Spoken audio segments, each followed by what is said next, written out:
Okay, the first crowd was a lot louder. Oh my God, what's wrong with you people? All right, thank you for coming out. Second show, our goal was 350 tickets so that we could get some nice shots because we are all filming a DVD. If you don't want to be filmed on the DVD, see you. You're going to get filmed on the DVD. So, anyways, our goal was 350 tickets in 3 days. We had 383 tickets from you guys. Thank you very much. I thank you and Rob thanks you. So, anyways, I'll be back in a little bit after our opening act comes on. The bar line is still long, so you guys are drinking, or it was the first crowd drinking heavily. I'm not sure which, but let's see who can drink the most, okay? Who's from Pinconning here? I heard about you people. That's why we went through 20 cases of beer in the first show. All right. Well, we got Rob Little coming up a little bit later, but tonight we have a guy from Toledo, Ohio. He opened for Tracy Morgan, also Norm MacDonald, and tonight he's opening for Rob Little.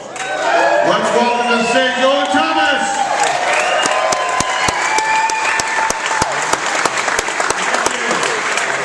Big City, what's up? Keep it going for MC Mike, and let a big round of applause for Rob Little. Big round of applause for him. Yes, good to be here up in Michigan. Like you said, I am from Ohio, but I grew up here in Michigan, so it's good to be back. And I'm proud to say I'm having the most quintessential Michigan week ever. Because I caught a Pistons game, I got some medicinal marijuana, and I filed for unemployment. I covered the trifecta of that day. Yeah, on my way up here, I was on 75 North, got caught behind this PT Cruiser that had a canary yellow color to it because there was a Tweety Bird theme to this car, which is adorable in a white trash kind of way. But then on the back window it says, "Twat, I saw a putty cat." I don't know, did this lady realize it just blatantly said the word twat on the back of her car? I know Looney Tunes are adorable and all, but maybe do a little proofreading before you just drive around all day in the yellow twatmobile. So happy New Year's, everyone. Have good holidays. New Year's is fun. You get to drink. See, some holidays are fun, but some suck, like Valentine's Day. It's coming right around the corner. It sucks, especially when you're single. If you're single on Valentine's Day, you're like an outcast. Being single on Valentine's Day is like being diabetic on Halloween. Or an A-cup on Mardi Gras. No one wants to be the girl with no beads. That's no fun. I do love Halloween. That's my favorite holiday. I love the desperate marketing ploys you see everywhere. It's like anywhere you go, they want to desperately sell you kids' Halloween costumes. Even grocery stores sell them. I was at a Whole Foods a few months back. Even a health food store was trying to sell kids' Halloween costumes. Really? Because there had to be at least one really disappointed child. They were like, "There you go, Timmy, we got your costume this year. You're a lesbian organic farmer." Couldn't decide between that or the smug cyclist or the pretentious vegan. Let's go door to door, bitch their candy doesn't come from local farms. Notice this though, girls dress up as witches for Halloween, which I was thinking about it, the witch is kind of degrading towards women, because when you break it down, what a witch is, it's a woman who flies around on a cleaning product. Really? You couldn't find the ironing board? What the hell? Fucked up way to celebrate a holiday? Because on Cinco de Mayo, it's not like you see a Mexican on a leaf blower.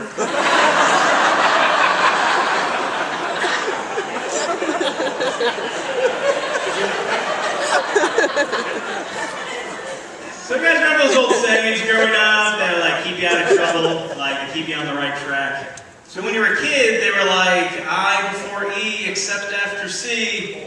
But then you grow up, you get to the age where you start partying, then it's beer before liquor just gets you sicker. So where'd all those cute little sayings go later on in life to give us her fucking up more? Like I got to college and nobody ever said, shrooms before pot, you'll wish you had not.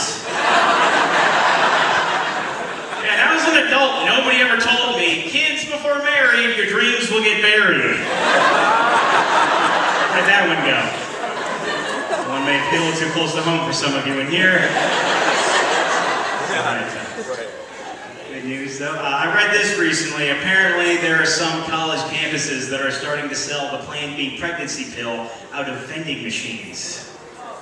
Yeah, I don't know if I'm for this idea because like imagine if hitting the wrong button is the only reason your child exists. And then one day you have to sit them down for the birds and the bees talk. You'll be like, Daddy, where did I come from? Well, Skittles, take a seat.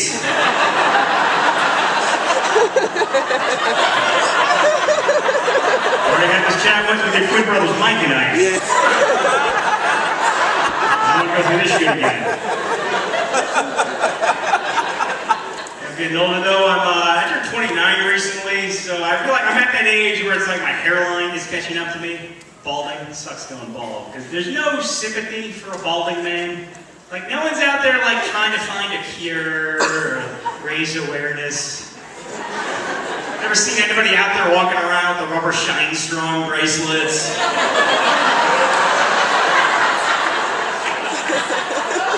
Exactly.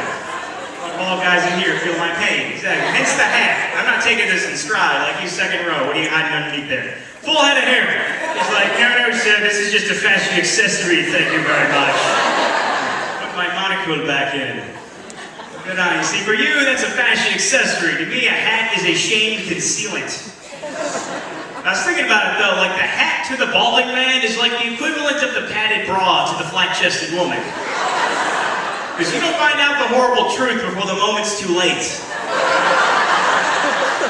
I've literally been out on a date with a girl and wearing a hat up until seconds before penetration. And then I just rip it off at the last second like I'm a villain. I'm like, haha, I'm gonna pass this on your grandkids.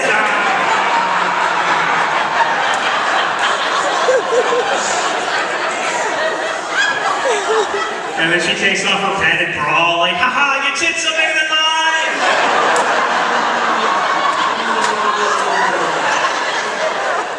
Yeah, which I don't know if you've ever been motorboated by a chick, but it is pretty degrading. I'm not going over that. But this is true. I'm probably down like 3 cup sizes. I lost about 50 pounds last year. That is no lie. Thank you. I was doing some yoga. Anyone else ever tried yoga here before? Cool. Being 2 chicks. That's awesome. Expanding my demographic here. That's good. Yeah, see, I was doing some yoga until I sustained a yoga-related injury. And by that I mean my friends beat me up and called me a queer. But it's tough losing weight, like especially as Americans, because we always like to justify all of our unhealthy behaviors, you know, by finding the one health benefit in anything. Like I saw this commercial for Hershey's. It said, Hershey's dark chocolates are high in antioxidants. Like, yeah, that's great, but I never heard anybody be like, I'm gonna eat this chocolate because it fights disease. Yeah, that'd be like me saying, I'm gonna eat this Taco Bell because it fights constipation. It's really doing wonders on my body. I am one chalupa away from a complete colon cleanse.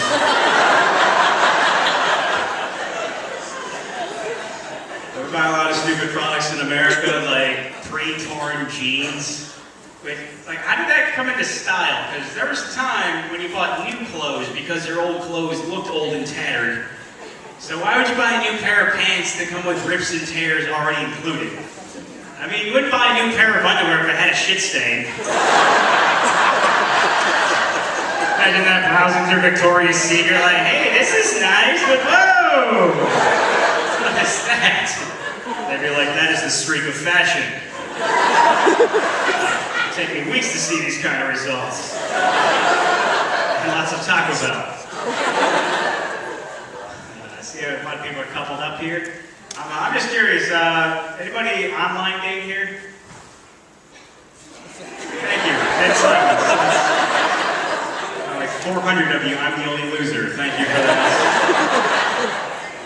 You You guys have the internet in Bay City. Can we not just picking up Wi-Fi from Flint?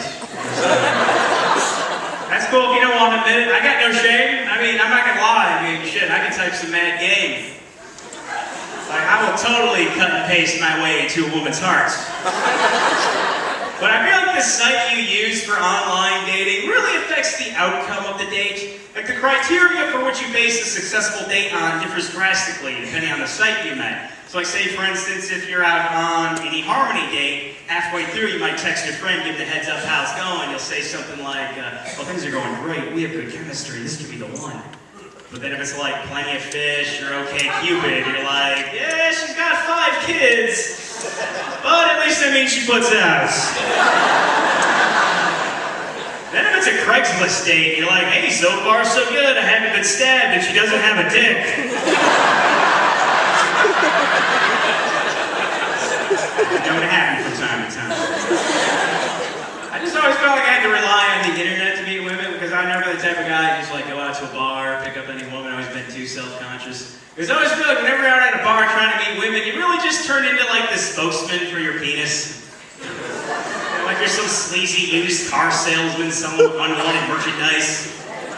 So then I just started to promote my penis as if it were a car, but then the sales pitch doesn't quite come out right. I was like, it's the 83 model. Decent condition. No leaks. 1 previous owner. And she goes, I didn't know you had the Mini Cooper. I was like, and I didn't know I had to fill a parking garage.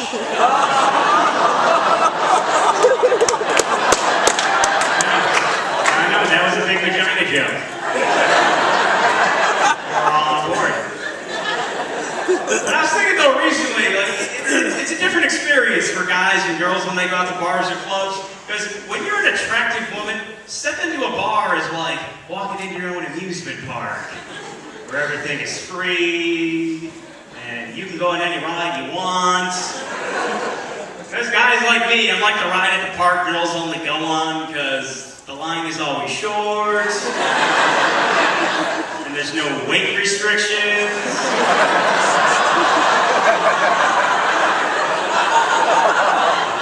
And it's handicap accessible. That's why before sex, I always start out like it's a roller coaster announcement just to let them know what they're in for. I'm like, thank you for riding Desperation Falls. You must be at least 18 years of age or willing to keep a secret to ride this attraction. You're not responsible for any lost articles of clothing. You may get wet on this attraction. After ride, please exit promptly. Pictures will be available in the lobby. This ride is approximately 2 minutes and 23 seconds. Thank you and enjoy your ride at Desperation Falls. Thank you. Quick sales pitch. I did record my first CD a couple weeks ago. I will be selling these afterwards. And if this looks like something I just burned on my computer late last night, it is. All proceeds do go to benefit a good cause, which is my gas tank and my alcoholism. So, CDs are $10. Come see me after the show. A couple more things before I get out of here I want to talk about. So, I think one of my promises, or like at least some of my female friends tell me, is I should accessorize more, because like I don't have any like cool tattoos or piercings. And it's not that I'm opposed to the idea of a tattoo. It's just my only fear of getting one is it'll leave me with a horrible reputation for the rest of my life. Because remember a few years ago, the lower back tattoo every girl was getting?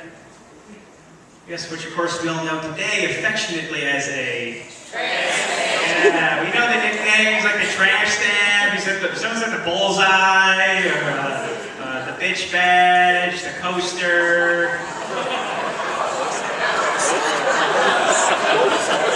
The ink above the stink, you know.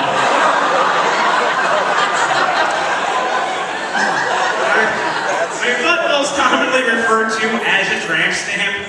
Now, who wants to be cursed with that cute, degrading nickname for the rest of your life? I mean, do you realize that 50 years from now, there's going to be elderly women in nursing homes with tramp stamps? Yeah, I just see it now, like some old lady's gonna be bending over on a shuffleboard court.